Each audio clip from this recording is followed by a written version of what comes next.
மதுரை பழங்கானத்தம் பகுதியில் மின்சாரம் தாக்கி கட்டுமான பணியாளர்கள் இருவர் உயிரிழந்திருக்கிறார்கள். இதுகுறித்த மேலதிக தகவல்களை செய்தியாளர் நாகேந்திரனிடம் கேட்கலாம். நாகேந்திரன், இந்த விபத்து எப்படி நேரிட்டது? விபத்துக்கான காரணம் குறித்து விரிவா சொல்லுங்க. பத்மபிரியா, மதுரை மாவட்டம் பழங்கானத்தம் மாடக்குளம் மெயின் சாலையில் உள்ளது விகேபி நகர்.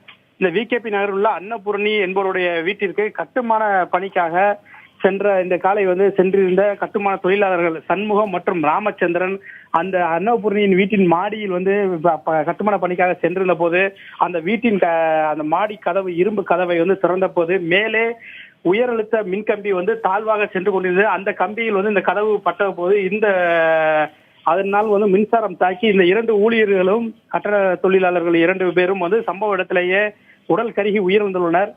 ஆனா இது தொடர்பாக இந்த சம்பந்தப்பட்ட பகுதி மக்கள் பல முறை மின்வாரியத்துறைக்கு புகார் கொடுத்தும், ஆனா இந்த மின்வாரியத்துறையினர் இந்த உயரழுத்த கம்பி மின்சார கம்பி தாழ்வாக செல்வதை தடுப்பதற்கு எந்த விதமான நடவடிக்கை எடுக்கப்படவில்லை என தெரிவிக்கப்படுகிறது.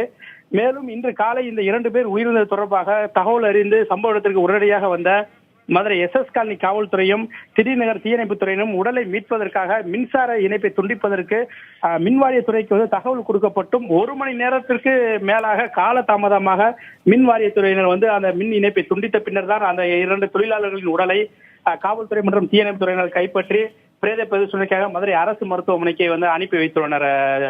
பத்மபிரியா, நாகேந்திரன், இதற்கு முன்னர் நீங்க கூடியிருந்தீங்க, உயரழுத்த மின் கம்பி தாழ்வாக இருக்கு அந்த பகுதியில். இது குறித்து அதிகாரிகள் முறையிட்டு இருக்காங்களா? அது குறித்து நடவடிக்கை எடுக்கப்பட்டிருக்கு? அதிகாரிகள் பார்த்திருந்தாங்களா ஏற்கனவே?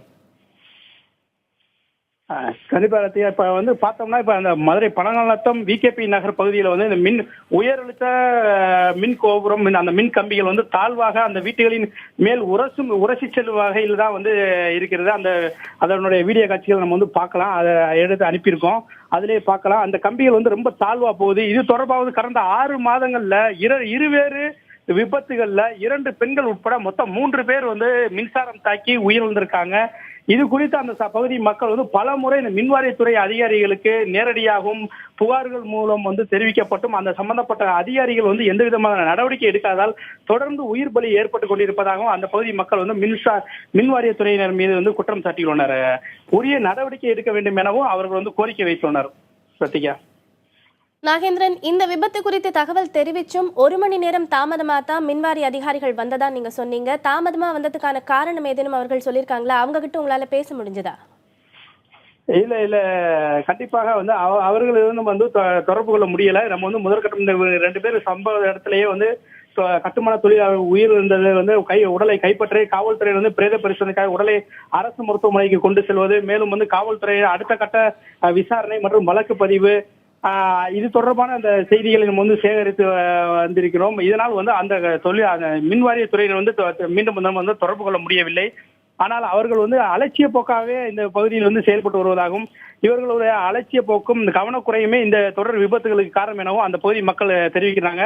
மேலும் இந்த தாமதத்திற்கு போது கூட அந்த பகுதி மக்கள் குற்றம் சாட்டினால இது போன்ற 2 தொழிலாளர்கள் உயிரிழந்து இப்ப உடல் கரிய நிலையில் இருந்து இந்த உடலை அப்புறப்படுத்துவதற்கு மின் இணைப்பை துண்டிக்கிறதுக்கு மின்வாரியத்துறையை அழைத்தும் கூட இவ்வளவு நேரம் தாமதமாக வருகின்றனர். இதே நிலைதான் இந்த மக்கள் இந்த பகுதி மக்கள் இந்த